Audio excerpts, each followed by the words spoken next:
All, my name is Prakash and welcome back to my YouTube channel. So ఈరోజు వచ్చేసరికి మనకి weekend. So weekend అంటే ఒక బ్యూటిఫుల్ బ్లాగ్ మీ ముందుకు తీసుకురావాలని చెప్పి నా సాయి శక్తిలో ప్రయత్నిస్తాను. కాబట్టి నా ఛానల్ ని లైక్ చేయండి, షేర్ చేయండి, సబ్స్క్రైబ్ చేయండి. సో ఈ రోజు అయితే మనం చిలుకూరు బాలాజీ టెంపుల్ దగ్గర ఉన్న 3 కిలోమీటర్స్ అటు ఇటు డిఫరెన్స్ ఉంటుంది. అక్కడ కమల్ ధామ్ అనే ఒక టెంపుల్ ఉంది, లోటస్ టెంపుల్ అని కూడా అంటారు. సో అక్కడ శివలింగానికి చాలా ప్రత్యేకత ఉంది అండ్ గుడి చాలా బాగుంటుంది, అంబియన్స్ చాలా బాగుంటుంది అండ్ అక్కడికి వెళ్తే మంచి ఫీల్ వస్తుంది. సో యాజ్ యూజువల్ మన సాంప్రదాయాలు అండ్ సనాతన ధర్మం గురించి తెలుసుకోవడానికి చాలా స్కోప్ ఉంటుంది. అండ్ ఇవే కాకుండా సో అక్కడ చిలుకూరు బాలాజీ టెంపుల్ కూడా ఉంది, దగ్గర కూడా ఒక లేక్ ఉంది. సో వీటన్నిటిని కవర్ చేద్దామని అనుకుంటున్నాను. లెట్స్ సీ ఎంత పాసిబిలిటీ ఉంటే, ఎంత వీలవుతుందో అంత కవర్ చేస్తాను. And without any late temple కి అయితే వెళ్ళిపోదాము. సో ఈ దారిలో, ఈ జర్నీలో అండ్ అక్కడ వెళ్ళాక మళ్ళీ వచ్చేటప్పుడు ఏమేమి జరుగుతాయో, వాటిని అన్నిటిలో ఇంట్రెస్టింగ్ ఏమేమి ఉంటాయో వాటిని అన్నిటిని మీకు చూపడానికి ప్రయత్నిస్తాను. Without any late let's get started. So guys, ఈ టెంపుల్ గురించి వచ్చేసరికి 21 కిలోమీటర్స్ నాంపల్లి రైల్వే స్టేషన్ నుంచి కనుక మీరు వెళ్తుంటే అండ్ 15 కిలోమీటర్స్ ఒకవేళ గోల్కొండ ఫోర్ట్ నుంచి మీరు వెళ్దాం అనుకుంటే, అండ్ చిలుకూరు బాలాజీ టెంపుల్కి వెళ్తుంటే మాత్రం అక్కడి నుంచి ఈ కమల్ ధామ్ అనే మందిర్ ఓన్లీ 3 కిలోమీటర్స్. అండ్ దీన్ని లోటస్ టెంపుల్ అని కూడా అంటారు. సో ఇది శ్రీ స్వామినారాయణ్ గురుకుల్ హైవే, అక్కడ హైవే మీకు తెలిసిన స్కూల్ గురుకుల్ మందిరం అనేది. సో హిమాయత్ నగర్ జంక్షన్కి 3 kilometres and Chilkur Balaji temple వెళ్ళే మెయిన్ రోడ్ ఉంటుంది కదా, దానికి పక్కనే రోడ్ మీదే ఉంటుంది. అండ్ ఈ టెంపుల్లో చాలా వండర్ఫుల్ ఆర్కిటెక్చర్ ఉంటుంది. సో మంచి గ్రీనరీ సరౌండింగ్స్ అండ్ దాంతోపాటు కూడా ఒక లోటస్ షేప్డ్ ఎలా డిజైన్ ఉంటుందో ఆ బేస్ని తీసుకొని దాని పైన కట్టడం జరిగింది. అండ్ అవే కాకుండా ఇంకా చాలా పక్కన గోశాల ఉంటుంది.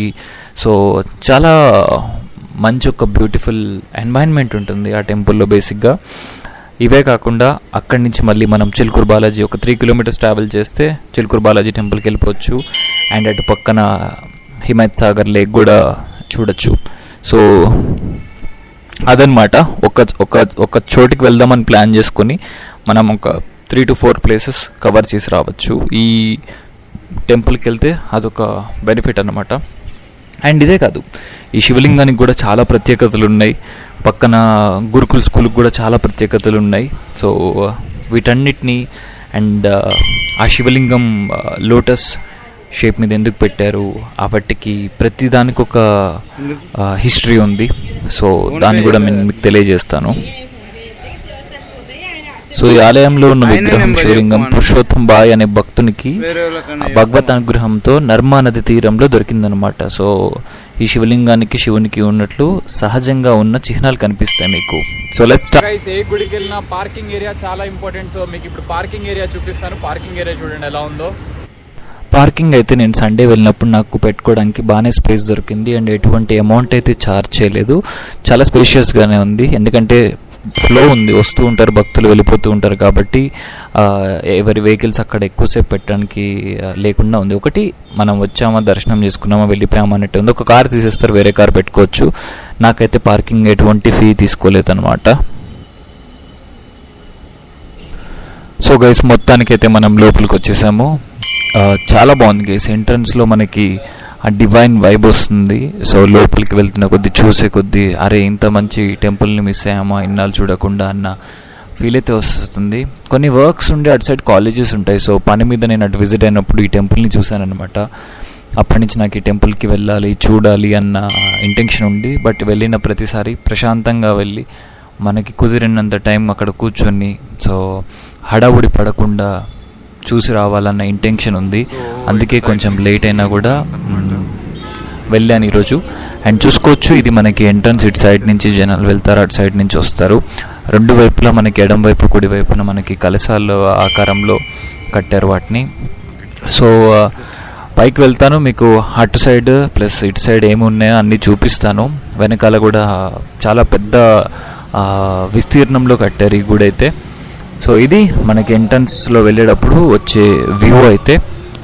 అండ్ చూడండి, మంచిగా డీటెయిలింగ్ నాకు చాలా బాగా నచ్చింది.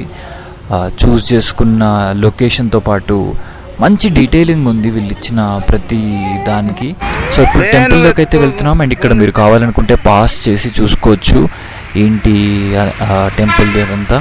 మీకు ఇంకా నేను డీటెయిల్గా కూడా చూపిస్తాను. మీరు ఒకవేళ అసలు ఫస్ట్ ఏంటిది అది చూద్దాం అనుకుంటే కనుక మీరు పాజ్ చేసి చూడొచ్చు. సో ఇదే కాకుండా మీరు ఒకవేళ ఆ లోటస్ షేప్ డిజైన్ మీద ప్రదక్షిణం చేస్తుంటే ఫస్ట్ మీకు వినాయకుడితో స్టార్ట్ అవుతుంది. వినాయకుడి గారితో స్టార్ట్ అయ్యాక నెక్స్ట్ అక్కడ ఉన్న అభిషేకం రేట్స్ అవన్నీ ఉన్నాయి. సో అభిషేకం రేట్స్ అయితే చూడొచ్చు మీరు. 200 ఉంది మామూలు అభిషేకం అయితే. అండ్ ఒక్కొక్క అభిషేకానికి ఒక్కొక్క రేట్ ఉంది. పాజ్ చేసి చూడొచ్చు. అండ్ ఇక్కడ సీతారామ లక్ష్మణులు అండ్ హనుమంతుడు ఆంజనేయ స్వామి గారి విగ్రహాలు ఉన్నాయి.